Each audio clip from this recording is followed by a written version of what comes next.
Então, complementando esse estudo sobre o servo de Isaías 53, a própria palavra servo é aquela pessoa que está a serviço, que se submete ao serviço.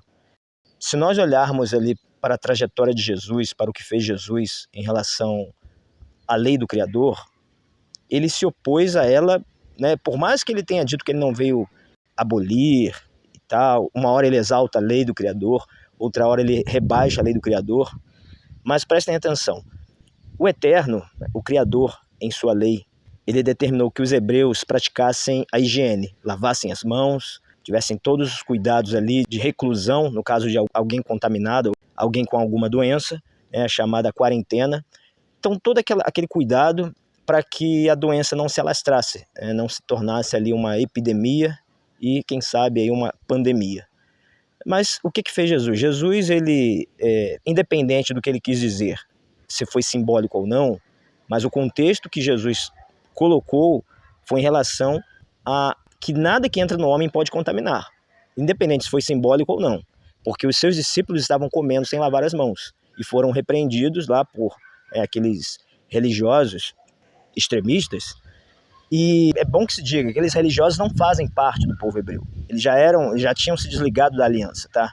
Por mais que eles estivessem fazendo aquilo que é correto, né, em determinados pontos, mas eles não serviam ao Eterno, eles estavam servindo à religião, ao judaísmo. Então, chamados fariseus. Tá? Mas isso não vem ao caso. O que vem ao caso é o comportamento de Jesus diante da lei do Eterno. E ele foi contra o lavar das mãos, contra a higiene, ele chamou os leprosos para o meio da cidade, ou seja, foi totalmente opositor à lei do Criador, totalmente opositor, né?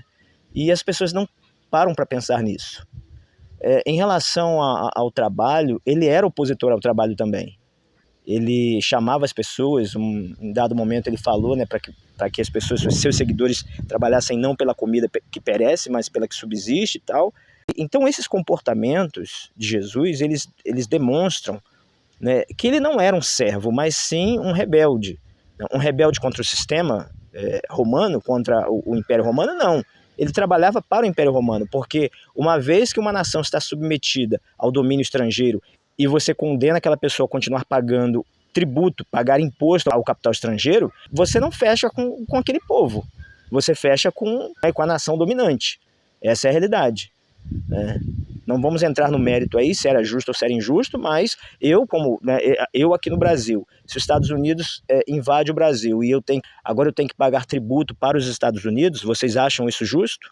Vocês acham isso justo? Bom, se vocês acham justo, beleza, mas eu não acho.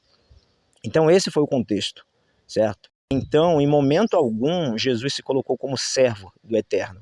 Outra questão da rebeldia é que o Eterno, ele não aceita sacrifícios humanos.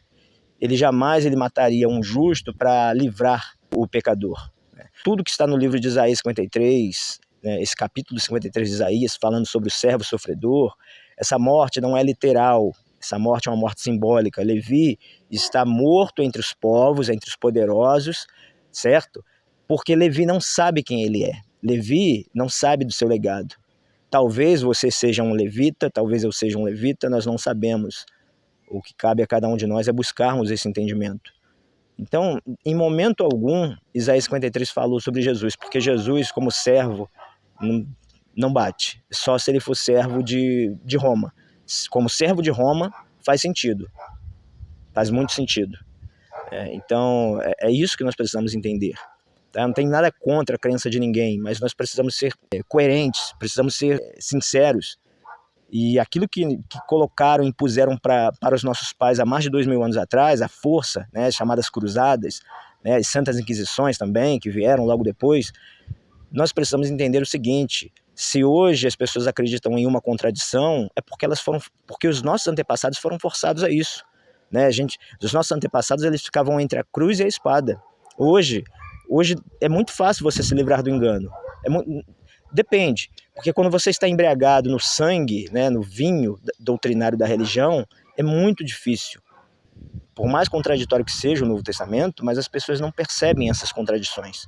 Mas faz uma análise aí, faz uma comparação e veja realmente aí se Jesus ele se prestou como servo do Eterno. Muito pelo contrário, se prestou como opositor do Eterno e servo de Roma, servo do Império Romano. É isso que Jesus foi.